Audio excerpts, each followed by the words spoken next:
So what we're doing here is we're looking for the shows of the sand shrimp. You're gonna see it kind of like a little clam, a steamer clam, and they have the little things showing up, little holes in the sand. And we're looking at that, and we're gonna use this. And it's kind of like a clam gun where you're gonna stick it down, but you don't have to stick it down that far. The main thing the function of this is you pull this and it's gonna suck them out. So even if they're like 6 inches under the gun, you're sucking them out of the hole. So, but the trick is you gotta pull real fast to get a lot of suction to pull them out. Otherwise it'll take twice as long to find the shrimp.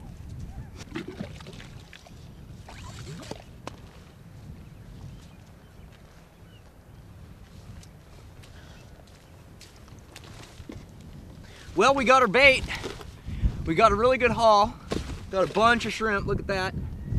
And so we're gonna head to Westport and catch some bottomfish, looking for the greenling. And by the way, you don't have to just come all the way out to Tokeland to get sand shrimp. They're great bait, everybody knows, for steelhead and salmon. And there are a lot of beaches on Puget Sound that have the sand shrimp on it. So out on the flats on Everett, you're looking for creek mouths that go into sound that have sand on the bottom. And so you can pump them out at a few places on Puget Sound. Howorth Park in Everett, they're at Picnic Point.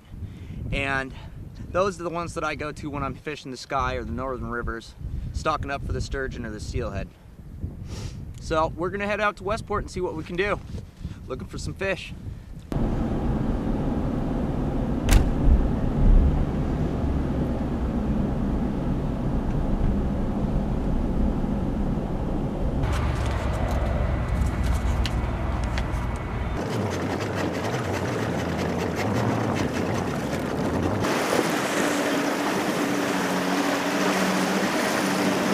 From the boat basin, the jetty is about 3 miles away.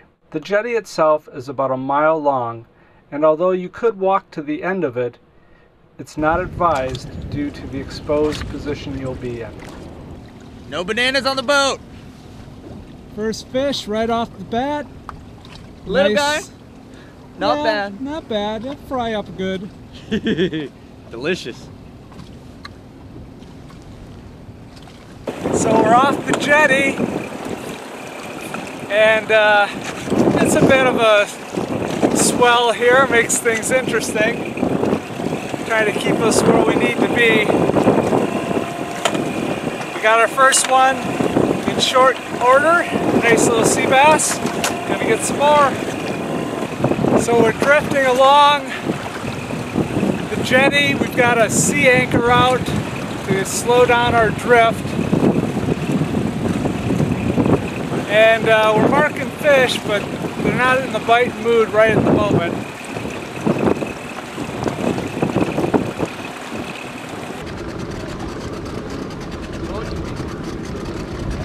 We're at the tip of the jetty. It's right about getting to be slack tide, and I just hooked into a nice fish. I don't think it's a ling, but it's a pretty good rockfish. Feels good. Yeah, there we go.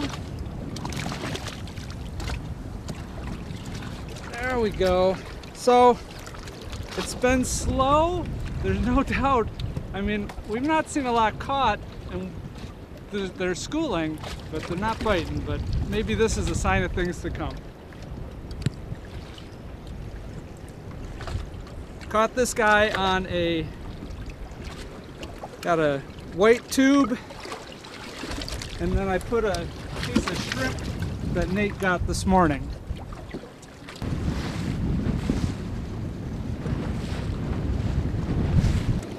Sorry, sorry night. Nice. What are you thinking, little starfish?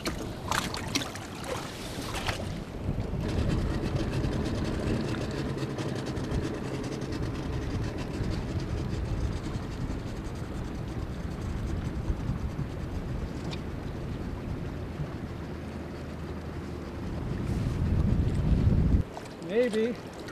First ling? Definitely more pull than the black rock. No. It's another big one. Look at that. I tell you what, these fish are getting to be. That's quality. Whoa. Whoa! My line just broke. Wow. That's a nice big fish. Look at That is a quality rockfish. I'll take that any day of the week. Ow!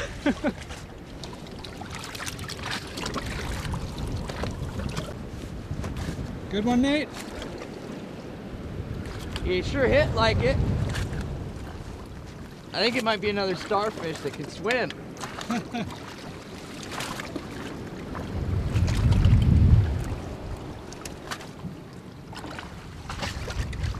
Oh, nice. Nice fish. Boy, they grow them big here in Westport. It's nice.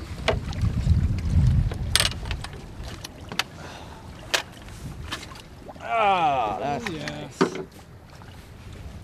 Thumbs up for that. Man, you can't beat this weather though, too. Look. No, it's beautiful. And the fish are now cooperating. Oh yeah. High tide, slack tide bite.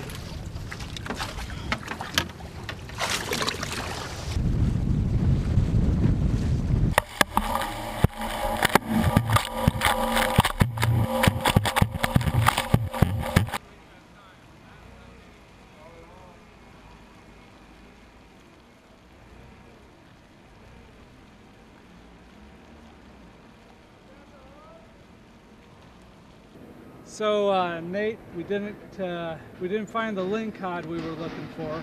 We sure found some rockfish though. We found some nice sea bass. Got a few more where this came from.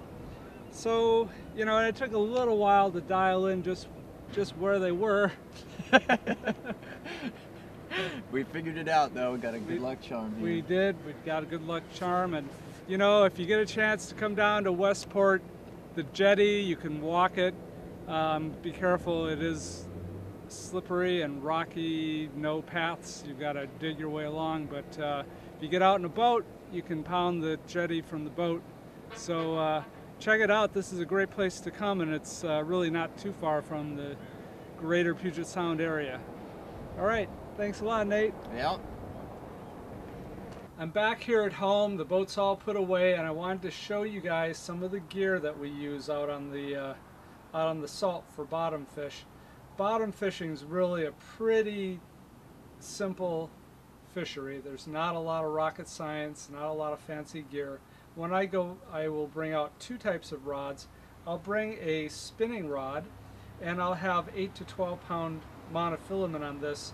I use my spinning rod to cast and retrieve various jigs with curly tails on the end of them, or you can do jigs with fur. Today I had a lot of success using a tube bait, so white tube bait, and then I would put some bait on as well. You can experiment. You can try power baits. These are some lizards I had left over from freshwater bass fishing. No reason you can't try it out on the salt. And of course the ever popular yellow curly tails. A lot of guys will use the ones that come with twin tails that come off of the end. So that's for casting out, and you're casting into shore, you're going for suspended fish that come out of the kelp or up out of the rocks, and they'll grab that jig, and it'll be fish on that way. I have a little homemade jig here tied on that I use, and as you can see, it's nothing fancy. This is probably a 1/4 ounce or so, and that'll do the job just fine. The other rod that I will bring along is for deeper water, and what I have here is a 7 foot long, and it's a stout medium to medium heavy rod, and then I've got a level wind.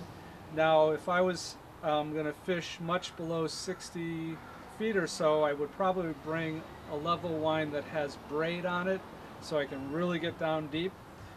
We were fishing in 40 to 60 feet, so I used this one, which has got 12 pound monofilament.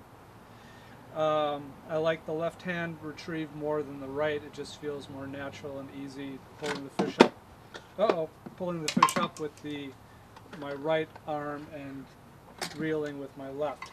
So on the business end, for fishing deeper, generally what you'll do is you'll have a hook tied off about a foot to 2 feet up above your weight, and this you can use a dropper so it can go out from your line, or in this case I have it right up against the line. I have the line tied here, and I've actually used a bass hook, and I've got my little jig tube there.